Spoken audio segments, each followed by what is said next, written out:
right, we've got lots to cover this morning. So here's a quick overview before we get started. Number one, we're going to discuss macro trends in the geopolitics developing in nuclear energy. Number two, we're going to talk about uranium energy and UEC. And number three, we're going to talk about why we're so excited about the future of Uranium Royalty Corp, a new private company that UEC is the largest shareholder of. So let's start with the big picture. Before we do, let me see. Do I click this or do you guys do it? All right. We'll wait for them to go. I want to talk about the big picture, and it's the big picture that we talked about a year ago as well. And this is one that really has to do with population growth and the fact that as the world population grows from 7 billion to 9 billion, we have to look at ways to be able to generate clean baseload electricity on a 24/7 basis. For the best editorial on junior mining, visit cambridgehouse.com/mining. Click the link in the description below to learn more. The biggest issues in Asia remains clean air issues.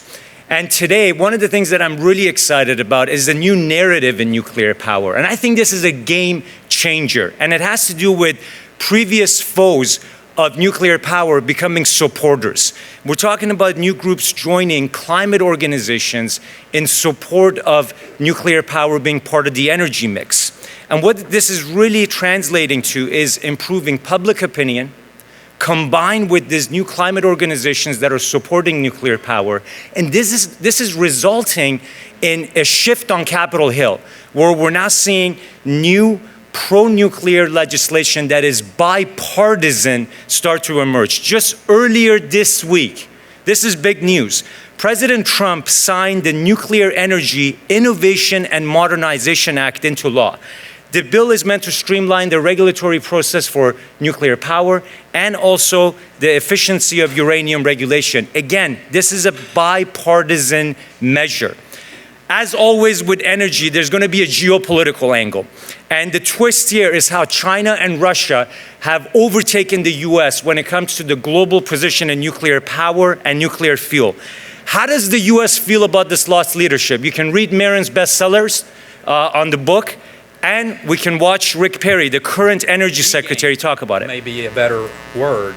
Our leadership role in nuclear energy, because the Russians and the Chinese are very actively engaged in across the board globally to go put their technology to gain and leverage their political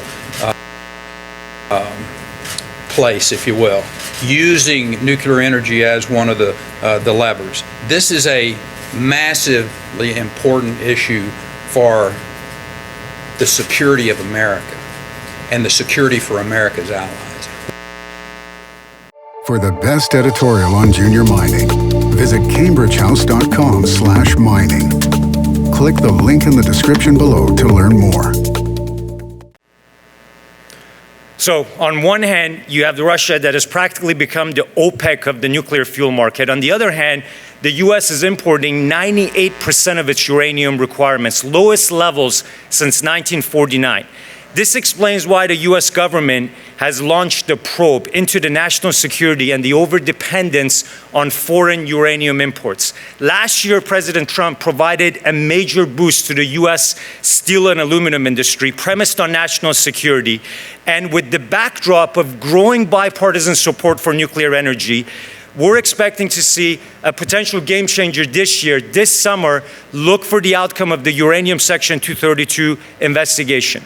Now, as that happens, this could create a real increase in demand for US uranium. And that's a heck of an opportunity for UEC.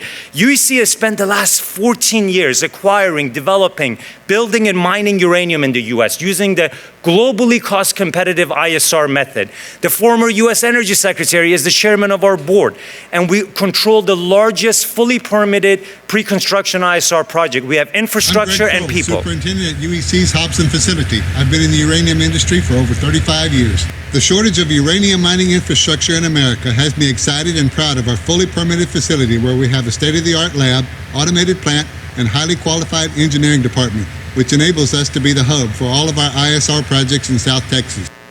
That's the infrastructure advantage and the people advantage. But in addition to our production readiness, we've made numerous bear market acquisitions of resource stage projects to create greater leverage for our shareholders. We see a unique opportunity with Uranium Royalty Corp. Why do we back this company and why do we like royalties? Because when you look at these businesses, they have high profit margins. They have more revenue per employee than Goldman Sachs does per employee. They make investments, which is difficult for a lot of gold fund managers that always seem to knock the royalty companies, and I just have no idea why, but it's such a superior business model. It's a superior business model, and we've seen it in the gold royalty sector. And most of the growth in that area has happened over the last decade. Over this last decade, the uranium sector has faced challenges with Fukushima. So it's almost like you have today an opportunity set in the uranium landscape where royalties on uranium properties are less prevalent than on gold properties. So Uranium Royalty Corp is the first and only pure play uranium royalty company in the world. It is looking to build a diversified portfolio of assets, and it's going to be investing across the cost curve, across the globe. With that, if we look at the portfolio composition of the company today, we see basically three components to that. And the three components are direct exposure to the current low uranium spot price with an existing investment in London-listed Yellowcake, leverage to the rising uranium price with an existing portfolio of royalties at various stages, and a very aggressive strategy and a team to grow the business. Finally, Uranium Royalty Corp is working towards an IPO later this year. So, in summary, on the macro front, production cuts in the uranium sector have driven supply deficits and driven the 35% increase in uranium price.